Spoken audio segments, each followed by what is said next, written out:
Okay, well, now we're going to go in a completely different direction into what was topping. If the Pixies were not topping the charts in the 80s, this band was, They in sure especially were. the year 1989. And that is the New Kids on the Block with their second album, Hangin' Tough. Not usually a genre we cover, guys, but I No. It thought is this one would be not. a fun one to This explore. is like, go ahead, John. I was going to say, you could run the numbers for us, Matt, but feel free to weigh in before I No, I take was the just first gonna say take. this is like that Sesame Street thing with like which one of these things is not like the other. Like this would definitely be the guy in the raincoat with the rain pouring on him, with everybody else is at the beach. Because yeah, this stands out. This is a little different. So, but it's good. I'm glad we're going a little different direction here. So that yeah, this is hanging tough. It's not New Kids on the Block. I think we misspoke last week, or we had that wrong in the spreadsheet. But this is the big album from 1988. This comes in number 2,762 in the 1980s on Best Ever Albums. Number 263 in 1988. Number 20,128 of all time. It is yeah 20,000. It is New Kids on the Block, highest rated album on Best Ever Albums, and they are ranked as the 8,937th highest rated artist on Best Ever Albums. So there you Well, go. well, they kind of exist in an adversarial universe to what Best Ever Albums, right, Right. claims to represent. So let's aggregate critics. Now, I have promised as we get into albums, and Matt and I are there now, and Josh, I don't think you're totally there yet, but we'll get there eventually, where we're beginning to cover albums that we have like actual ability to remember, like when this is released and the direct effect on our actual lives as opposed to pretending or hearing about it, right? But So I will yeah. say this is an album I remember coming out. I was in first grade, and like I remember an older girl on my block really, and by older I mean she was in Old girl on the third block? grade, I think. She like really liked this album, so I do have a distinct Okay, so memory you have a distinct associated. memory of this. There we Yeah. go. So we all do then, Yep. obviously.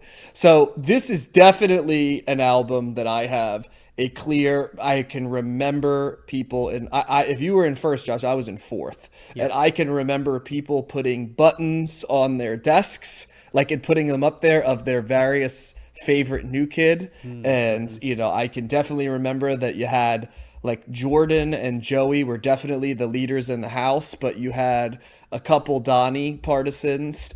Interestingly enough, mostly the African American girls, which I thought was really interesting. And then, you didn't have too many Dannys or Jonathans. Perhaps they sort of sniffed out. I know Jonathan famously later said, he came out as being gay and said it was very weird to be in like a boy band, right? And that like Yeah. vibe was hard to kind of Wait, which one and was that? Jonathan Knight. John. Oh, Jordan's. Okay, got it. And then Danny always looked like 10 years older than the rest of them, which I always found funny, which cracked me up. So I definitely remember that. I also remember my sister. This was the first album I can remember my sister. This and the Debbie Gibson album Yeah. are the two albums I can remember my sister rocking quite a bit. And I definitely Electric remember Youth? Electric Youth by Debbie Gibson, yes. Yeah. And Yep. this album. Yep. We should have covered that album. We're not covering So that. well, this will be so. Yeah. So that's a little bit of context there. This album was everywhere. It also is interesting because it was interesting for me to see that it was 88 because I remember this more in the 89 to 91 time period when these guys were huge. And I think like 90 leading into 91 was that Step by Step album. And then this one, it took a while for this to break. I did a little bit of homework and it wasn't an instant hit. In fact, they were close to being dropped by their label before some random radio station, I think in Florida, started playing it. People liked it, and it kind of went from there to show the power of the radio. So my other takeaway from this, and I don't know, you kind of put New Kids right in that lineage of, they lead to the Backstreet Boys and In Sync and NSYNC, stuff. yeah. And I sort of and then there's Menudo, like the Latino one. There's New Edition, the African American one. I think the revelation I had here is, and I read, and this lines up. This is definitely like white kids making black music in a way that like NSYNC and Backstreet Boys are not, right? NSYNC and Backstreet Boys are filtered through like the whole 90s, right? Of dance Right. music and like Euro club Michael music. Jackson. And very like I would say not identifiably urban sounds, right? Like there may be like a song where they attempt to do it, right? But you know, all those groups like the Spice Girls and stuff, they are divorced from like R&B. Like this is much more New Edition, like 90s R&B than it in some ways is in sync. There's like slow jams, and then there's like up tempo stuff that owes a lot more to like 50s and 60s pop mixed with like, you know, what I would call black music, right? And like I found out later that they were like Maurice Starr found New Edition, right? And then this was supposed to be like, let me take the New Edition formula but grab some white guys to do what New Edition did, which totally makes sense if you listen to this, because I had never put two and two together until I listened to this. I was like, this is an R&B album basically, pretty much throughout. So that was like a real revelation for me. Another thing I would say with this, there are singers in this group that I think have really good voices, and there are singers in this verse who have, like, as much as the song Cover Girl is a guilty pleasure, Donnie Wahlberg, not a very good voice, I would say, along the way. I would argue not as strong. The clear star of this group is Jordan Knight. Like, basically, whenever you have the catchiest and hookiest stuff, he's singing it. Like, Joey McIntyre and that high tenor, sometimes falsetto-y level music is the other guy who's clearly a star. They're clearly like positing him to be like the young, right, he like was Michael the Jackson figure. Of the group too. Yeah, the Michael Jackson figure, kind of like the younger guy. So his songs stand out, but like in a way where like it instantly screams like right. This group might be 16 years old as opposed to this group may be 20 years old, right? Like when Jordan Knight sings. Yeah, this guy hasn't gone through puberty completely yet or something. Correct. Yes. So like in a way. So, and I those are my initial takes. I've got other ones along the way. It is hard to judge this album critically because this is an unabashed pop album, but like I said, pop in the R&B lane. And from that end of things, you have to judge it on the mass consumption scale. And there's absolutely nothing offensive about this album, except for maybe the fact that they're singing Hangin' Tough and then that whistle comes in at the end of it, which is the single least tough sound in the history of music after they're talking about how rough they are, that one always makes me laugh a little bit. Like, it's just such a jarring difference in terms of, I don't know, man, that whistle, So, yeah, that's my initial thoughts. But I want to not take all your takes as well, guys. So, Josh, I think you get the next one. Yeah, it's important. I think this is an important band in terms of context of pop music. And we're always trying on the show to, highlight those bands that had a lot of, like, big hits and sold a lot of albums as a result. I think this is one of those bands. I did not like this album, and I will rate it on the critical scale. I think for it being an R&B album, I don't think it's a very good R&B album compared to some of those other ones, and I think probably New Edition is a better group than this band. They sound very similar. Okay. Very similar. Yeah. I ultimately, my main problem with this album is how simplistic and repetitive the songs are. There's not a lot of variation. I think the word said most on this album is girl, because they said it like 600 times. Yes, I feel like. And love. Love is number 2. And they're not even. You is also used a lot on this album. Girl, and love. What's up, girl? Come on.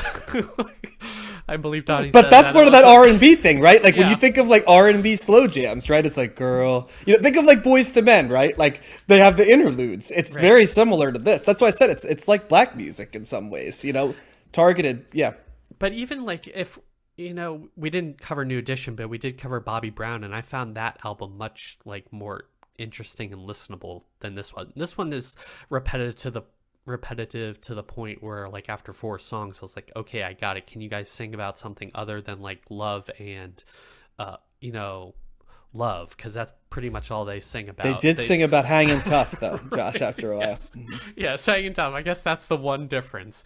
But there's no variation beyond that. It's just like shades of love, and either that being a ballad or kind of a a pop, pop song like Cover Girl or something like that.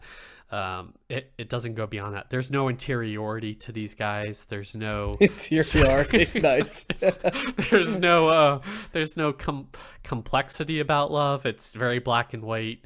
Well, they are like 16 years old, so like, what the hell do they even know about love? I mean, are they writing these songs? No, I'm guessing other people are writing these songs. No, Maurice Starr wrote all of them. Yeah, they got okay, the Svengali behind. So maybe that's the problem. Also,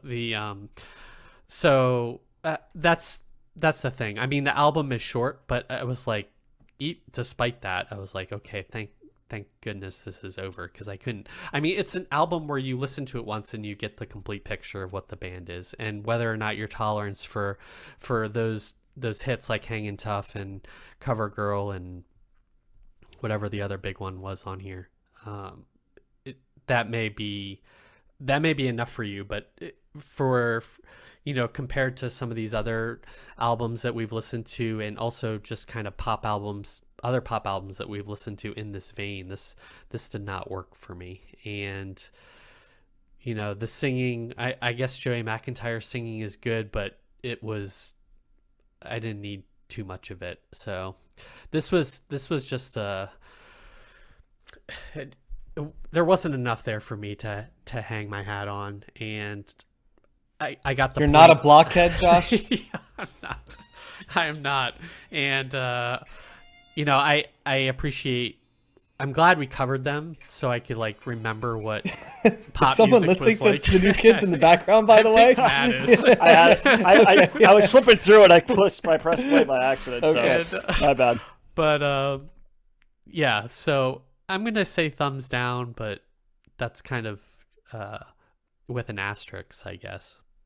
So, now what do you think of this? What are your memories? So I know God, I was probably 10, 11 when this came out. So I definitely remember this. This was all over MTV, and yeah, I wasn't a fan. I could say that I was, but this week I was kind of excited to go back into this and just kind of experience it as an adult, as kind of more of an objective listener. Like track 7, I remember when. Yeah. I was like, let me just give this an honest listen, and because I remember liking The Right Stuff. I was like, that was a catchy song, Right. I totally forgot about Cover Girl when that's like, I remember that song, that was catchy, and I remember Hangin' Tough being decent, whatever. So I was like, all right, I'm ready to listen to this, and man, this album's terrible. Like I was not able to really get beyond it. I agree with you, Josh. I'm not a fan of the ballads, and you're right, John. This is a very, I thought of that too. This is a very R&B, girl, I'll be just, I need to love, like all this stuff, and I'm not a big fan of that to begin with. Well, it's a sexless R&B album, which is that's another difficult. Yeah, it's a really hard sell with some teenage, somewhat prepubescent, it's like an innocent white album. Yeah. White kids, you know what I mean? So that's like it's a hard sell for that to sound like I think you gotta be really good to sell that for me, and even then, it's not my thing. So like that, the ballads were just uninspiring, boring, just like ugh. And then the poppier songs, like Cover Girl's got the formula for a great pop. I love that. It's so catchy. But the production that they do here is just way too sparse for me, and I was like, man, there could be a lot more oomph behind this, right? You could throw on more synths, you could throw on more. I don't mind, do the drum machines, make it, slob it all up and make it really 80s, but like it's just there's a lot of space, for a song that could have been like a banger. There's a lot of space in there, and I just was kind of let down by that. Like, even Cover Girl is kind of like a little bit of a slog. So I listened to this once. I started to listen to a second time, and I thought, why am I doing this? I'm not going to be able to get beyond where I am with this right now. Even Hangin' Tough, that's a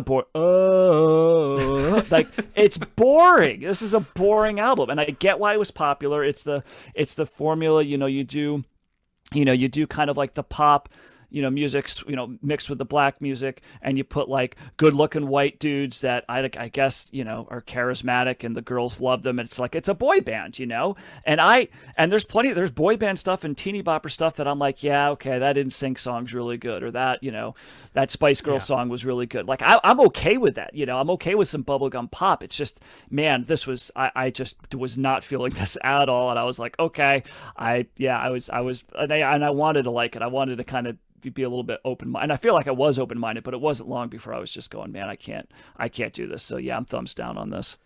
I can't believe I'm the highest of kids in the block of everybody in the group. You got the right stuff, John.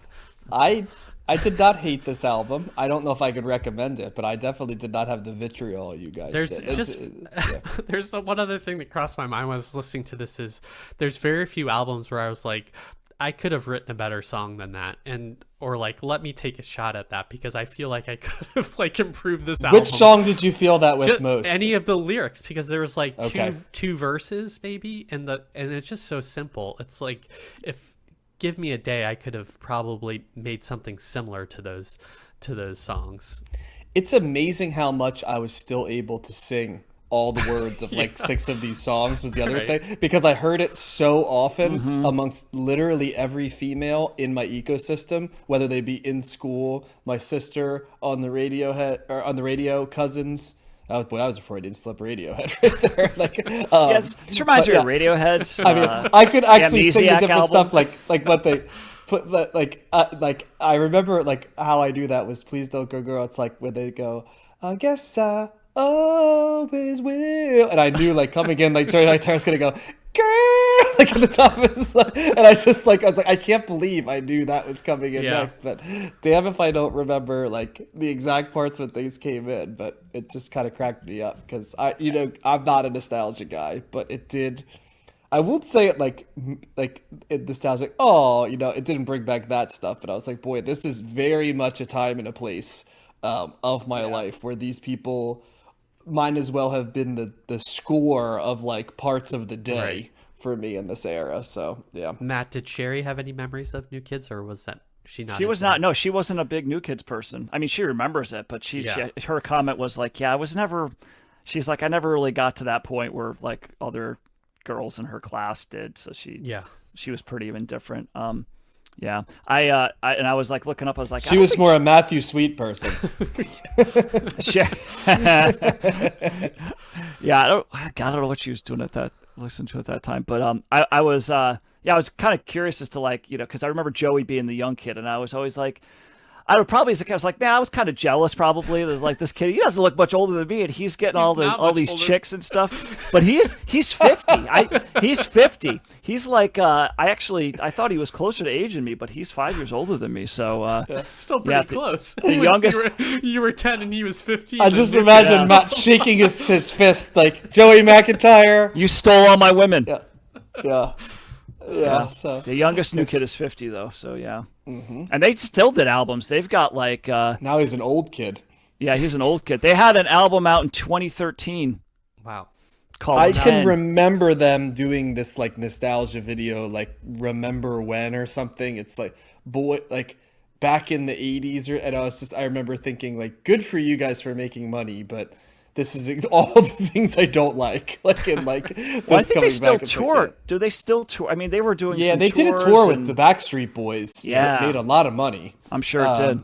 Yeah, and then I think they still do like the cruise ship circuit, kind of, because I feel like my sister went to go see them and the Backstreet Boys like during one of their tours. Isn't Donnie on like CSI New York or Blue Bloods or something? Blue Bloods, I think, yeah. And I think famously he's like married to like Jenny McCarthy or something, right? Geez. Like, yeah. He was in the anti-vaxxer Jenny McCarthy. Yes, I don't know. It's or like anti-autism. Well, like anti-autism. Like, they're both like. I hate autism.